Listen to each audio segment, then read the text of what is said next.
Hello दोस्तों, स्वागत है हमारे चैनल में। किसी गांव में राधे श्याम नाम का एक लोहार रहता था। उसका एक पूरा भरा परिवार था।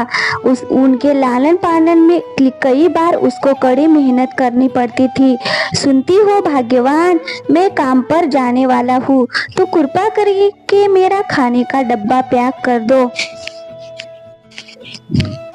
और हाँ, मुझे आने में देर हो जाएगी। हो सकता है मैं रात को आऊं, तो तुम लोग खाना खाकर सो जाना।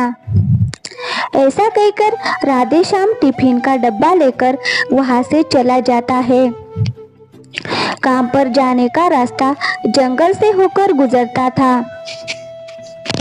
उसे कुछ आवाजें सुनाई देती है। जैसे ही वो उसके पास गया तो उसने देखा कि एक साधु बाबा तपस्या कर रहे हैं। बाबा जी, आप ठीक तो है ना? आओ राधे श्याम बेटा, यहाँ आओ, मैं तुम्हारा ही इंतजार कर रहा था। मुझे भूख लगी है, तुम्हारे टिफिन के डब्बे में से मुझे खाना खिलाओ। राधे श्याम कुछ संकोच न करते हुए अपना टिफिन उस बाबा को दे देता है। देखते ही देखते बाबा ने राधे श्याम का पूरा खाना खा लिया और कहा, बेटा, मैंने तुम्हारा पूरा खाना खा लिया है, मुझे माफ करना। अब तुम क्या खाओगे? कोई बात नहीं बाबा, मैं काम के लिए बाजार जा रहा हूँ, वहीं से मैं कुछ न कुछ खा लूँगा। राधे श्याम का अच्छा व्यवहार देखकर बाबा ने उसे खूब आशीर्वाद दिया और उपहार के रूप में एक हथौड़ा भी दिया। बेटा, ये मेरी तरफ से एक उपहार है जो तुम्हारे लिए है, इसे रख लो, तुम्हारे काम आएंगे। बाबा जी, आपका आशीर्वाद ही मेरे लिए काफी है। इसे मैं रखकर क्या करूँगा? भला इसे आप ही रख लीजिए। ये कोई मामूली हथौड़ा नहीं है बेटा, ये एक जादुई हथौड़ा है जो कि मेरे गुरुजी ने मुझे दिया था। अब मैं ये तुम्हें दे रहा हूँ क्योंकि तुम्हारा दिल साफ है। इसे अच्छे कामों के लिए उपयोग करना और याद रखना, इससे दूसरे के हाथ लगने ना देना। ऐसा कहकर बाबा वहां से चले जाते हैं। फिर राधे श्याम भी अपने हाथ में हथौड़ा लेकर बाजार की ओर चला जाता है।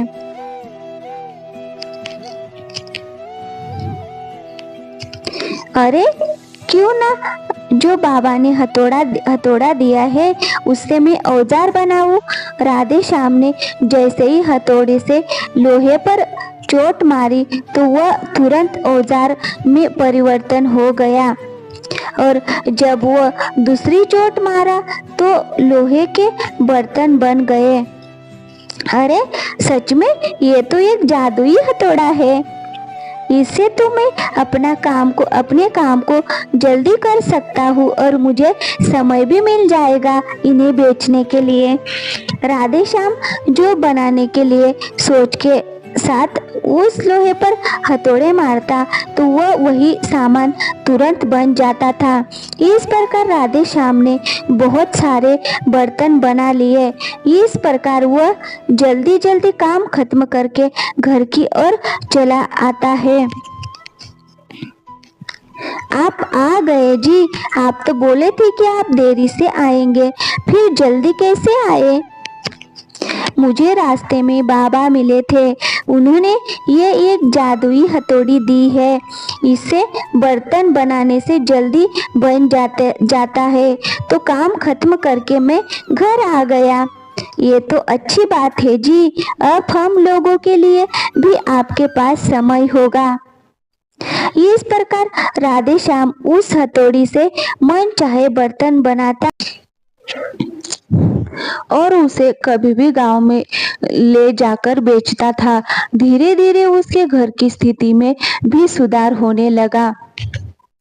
एक दिन गांव का मुखिया उसके घर आया और बोला, राधे श्याम, मैं तुमसे कुछ बात करने आया हूँ। हाँ हाँ मुखिया जी, कहिए क्या बात है।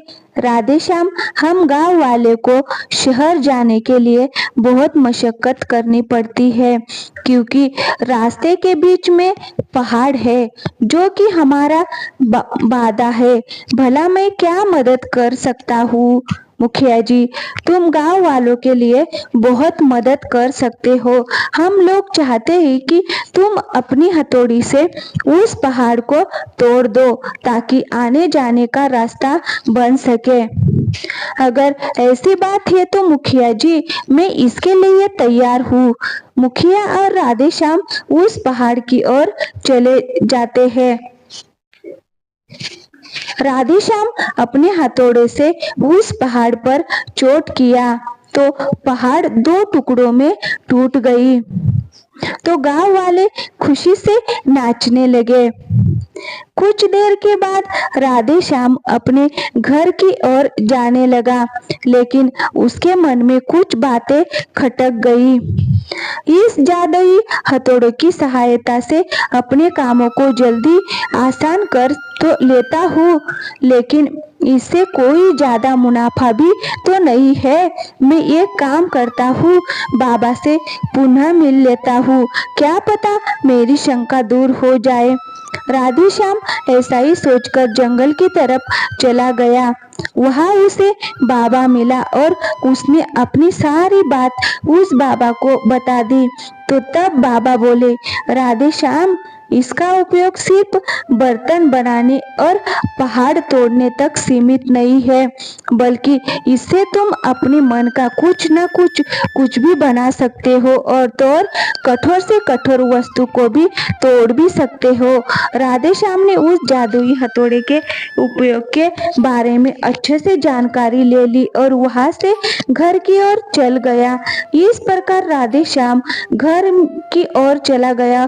राधेश्याम घर में आकर मन में जो कुछ सोचता और अपने हथौड़े से चोट मारता तो वह वस्तु बन जाती जिसकी वह सोच रखता। इस प्रकार कई दिन बीत जाते हैं और वह कुछ महीनों में बहुत अमीर आदमी बन जाता है। अमीर बनने के बाद भी उसे जो चीज की आवश्यकता होती है वह अपने हथौड़े पीटता और वह वस्तु प्राप्त कर लेता। कहानी से यही सीख मिलती है, सीख जाए कोई भी वस्तु हो या दिमाग, इनका इस्तेमाल अच्छे से करना चाहिए। साथ ही अपने पास जो वस्तु है उसका मोल समझना जरूरी है। व्यर्थ में हताश होने से